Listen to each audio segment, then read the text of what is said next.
Hello students, today we discuss some common terms of internet जिसमें first term आपके है server.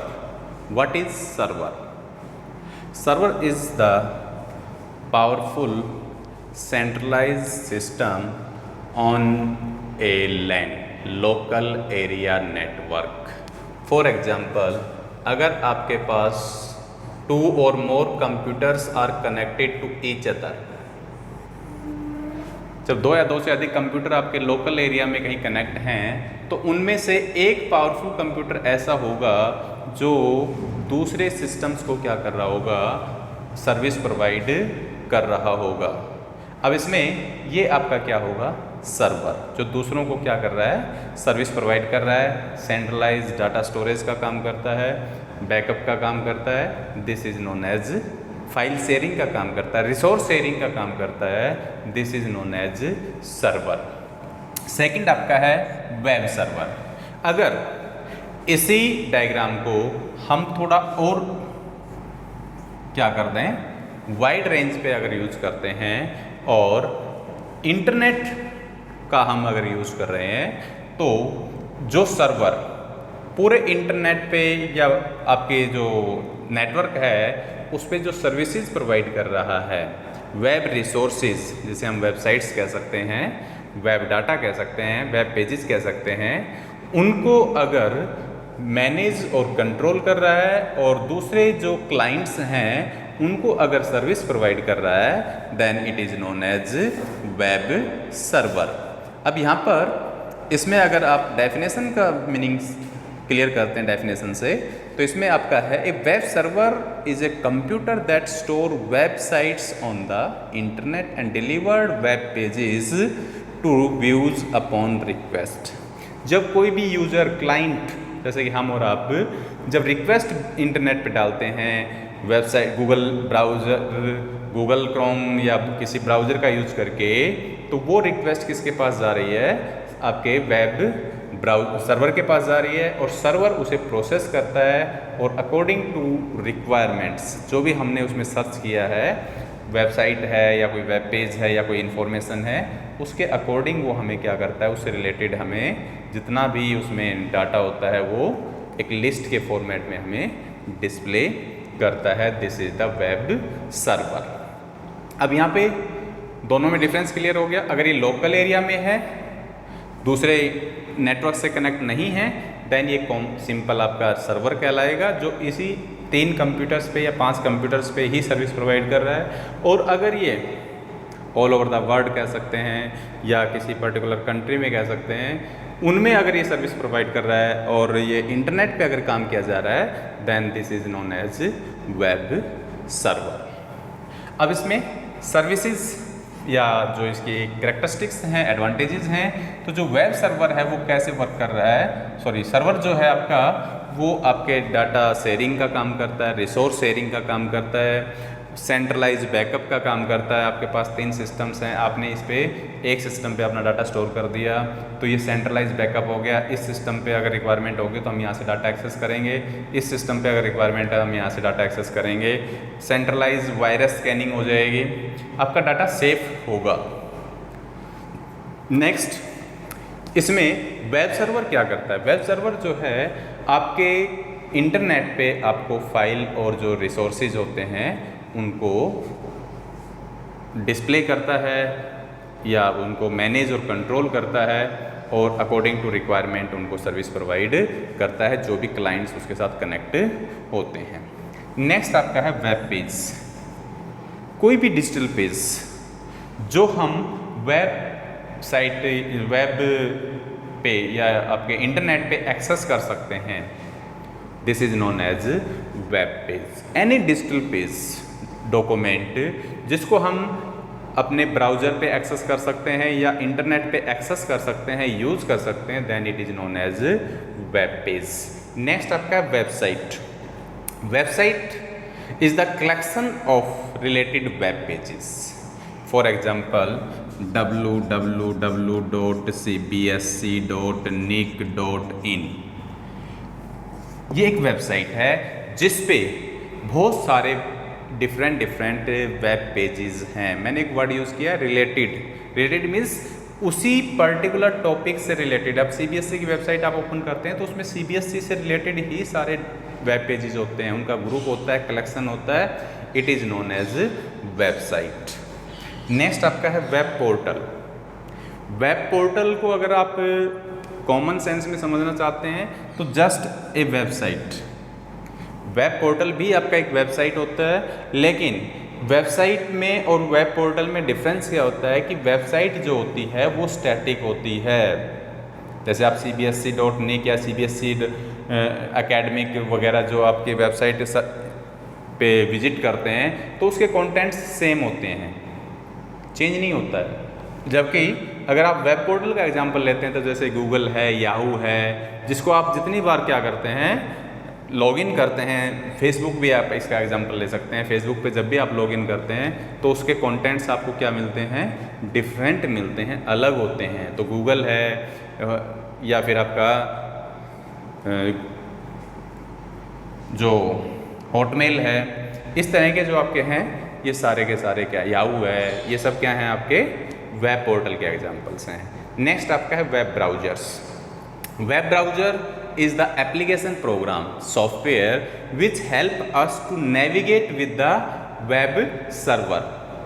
इस browser की हेल्प से हम क्या कर सकते हैं, सर्वर से डाटा एक्सेस कर सकते हैं, जिसमें आपका जो है मोजिला फायरफॉक्स हो सकता है, ओपेरा मिनी हो सकता है, गूगल क्रोम हो सकता है, और भी बहुत सारे आपके ब्राउज़र्स हैं जो कि हेल्प कर रहे हैं, एक इंटरफेस प्रोवाइड कर रहे हैं यूज़र और वेब सर्वर के बीच में। आपके क्लाइंट और वेब सर्वर के बीच में जो कम्युनिकेट करवा रहा है वो क्या है, आपका वेब ब्राउज़र है। अब यहाँ पे हमारे पास 2 टाइप ऑफ वेब ब्राउज़र्स होते हैं। फर्स्ट आपका होता है ग्राफिकल। फर्स्ट क्या है आपका ग्राफिकल, GUI,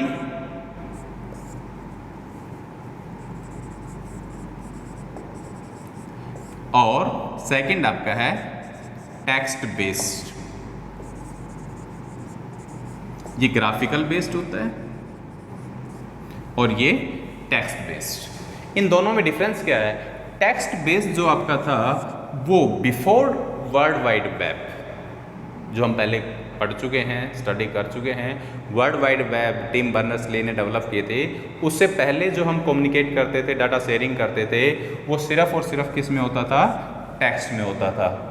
क्योंकि उस टाइम सिर्फ एक आपका ब्राउज़र होता था लिनक्स, जिसमें हम टेक्स्ट बेस, जैसे कि आप मोबाइल से टेक्स्ट मैसेज भेजते हैं, मल्टीमीडिया नहीं, टेक्स्ट मैसेज भेजते हैं, उसी तरह से आपका एक वेब ब्राउज़र था लिनक्स, जो कि सिर्फ टेक्स्ट बेस आपके जो है मैसेज को एक्सचेंज करता था, शेयर करता था।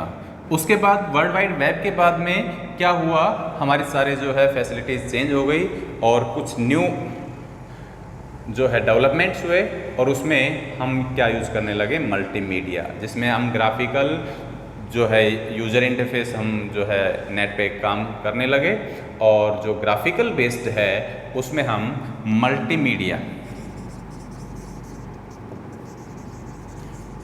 Means audio, video, text, animation, इस तरह के कंप्लीट जो है कम्बिनेशन ऑफ मल्टीमीडिया हम इसमें यूज़ करने लगे, और वो क्या है आपका ग्राफिकल। इसमें आपका गूगल क्रोम है, मोजिला फायरफॉक्स है, ओपेरा मिनी है, इंटरनेट एक्सप्लोरर है, ये सब इसके एग्जांपल्स हैं जिनकी हेल्प से हम आज क्या कर रहे हैं, इंटरेक्टिव वे में कम्युनिकेट करते हैं अपने ब्राउज़र के साथ। नेक्स्ट आपका है ब्लॉग। ब्लॉग जो है एक वेबसाइट टाइप में ही होता है, is a kind of website, और ये जो वर्ड है ये बना है वेब लॉग से। इसमें हम जर्नल एंट्री टाइप जो है पोस्ट डालते हैं, ये एक वेबसाइट टाइप में ही होता है जिसमें हम अपने व्यूज़ क्या कर सकते हैं, शेयर कर सकते हैं। A blog refers to an online journal where entries are post. अब जो ब्लॉग है उसमें हम अपने एंट्री डाल सकते हैं, अपने पोस्ट डाल सकते हैं, अपने व्यूज़ डाल सकते हैं, और जो ब्लॉग ब्लॉग को जो मेंटेन करता है, जो इसका ऑथर होता है, is known as blogger. Blogger कौन होता है? हम और आप, जो उस ब्लॉग को क्या कर रहा है? मेंटेन कर रहा है, ब्लॉग पोस्ट कर रहा है, डाल रहा है। और जो एंट्री डालने की जो प्रोसेस होती है is known as blog post. अब इसमें जो ब्लॉग्स हैं उनको भी हमने फिर अलग अलग कैटेगरीज में डिवाइड किया हुआ है। जैसे फर्स्ट आपका है इसमें पर्सनल ब्लॉग। पर्सनल ब्लॉग में क्या होता है? जिसमें हम और आप अपने पर्सनल व्यूज शेयर करें। नेक्स्ट इसमें आपका आता है न्यूज़, जिसमें हम न्यूज़ से रिलेटेड किसी भी पर्टिकुलर एरिया के अंदर क्या कुछ घट रहा है, क्या है, इस टाइप की अगर कोई एंट्रीज हम डालते हैं, वो एजुकेशनल न्यूज़ भी हो सकती हैं, वो एंटरटेनमेंट से रिलेटेड भी हो सकती हैं, सोसाइटी से रिलेटेड भी हो सकती हैं। This type of blogs are known as news blog. Next आपका company blog. Company blog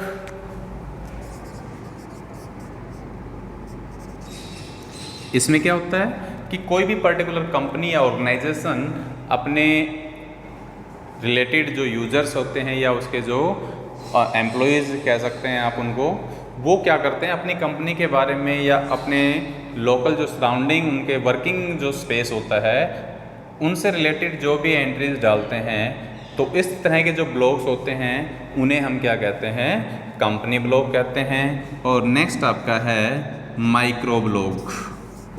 micro blog भी आपके सबसे स्मॉल ब्लॉग होते हैं। इसमें अगर आप एग्जांपल लेना चाहते हैं तो आप ट्विटर का एग्जांपल ले सकते हैं, जिसमें लिमिट होती है 140 कैरेक्टर्स की। एक छोटे आपके जो है स्मॉल टाइप ऑफ ब्लॉग है, और इसमें जो आपके 140 ब्लॉग्स हैं, कैरेक्टर्स हैं, उन्हीं को हम पोस्ट कर सकते हैं। और ट्विटर पे जो हम पोस्ट डालते हैं, जैसे ब्लॉग में हम पोस्ट डालते हैं उसे ब्लॉग पोस्ट कहते हैं, ट्विटर में जो हम पोस्ट डालते हैं उसे हम ट्वीट कहते हैं। आपने न्यूज़ में सुना होगा, ट्वीट करके बताया। This is the blog. Next आपका है URL, uniform resource locator. URL is the complete address of A web page. अब आपने देखा होगा हम क्या करते हैं, वेबसाइट पे जाते हैं या सर्च इंजन पे जाते हैं और हम डायरेक्ट क्या करते हैं, अपना टॉपिक डालते हैं, और टॉपिक जैसे ही आपका वेब सर्वर क्या करता है उसे प्रोसेस करके आपके सामने एक लिस्ट ओपन कर देता है। बट अगर हम पर्टिकुलर वेब सर्वर पे जाके और या इंटरनेट पे जाके एक पर्टिकुलर इन्फॉर्मेशन अगर हम वहाँ से उठाते हैं, एक्सेस करते हैं, तो उसके लिए www.cbsc.nic/result.apk या जो कुछ हो सकता है, ये जो कंप्लीट एड्रेस है, this is known as URL, uniform resource locator. और ये URL जो होता है ये हर डॉक्यूमेंट का, हर वेबसाइट का एक यूनिक एड्रेस होता है। सेम नहीं होगा, ये यूनिक एड्रेस होगा जिसमें आपके पास प्रोटोकॉल भी होगा, जिसमें आपका डोमेन नेम भी होगा, और जिसमें आपका पाथ ऑफ द डॉक्यूमेंट या फाइल नेम भी कह सकते हैं। जैसे इसमें आपका, आपने ऐसे भी देखा होगा https:/NCERT या और भी कोई हो सकता है /nic.in/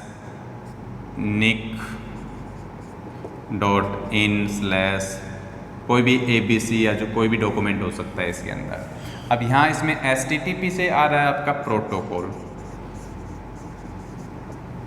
NCERT जो है आपका डोमेन नेम है, और ये ABC या 10th क्लास या 12th क्लास कोई भी जो आपका है .apk,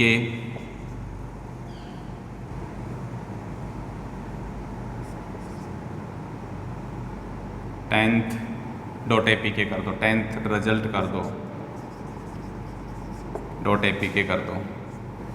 तो इसमें ये जो आपका है लास्ट, ये आपका है फाइल नेम।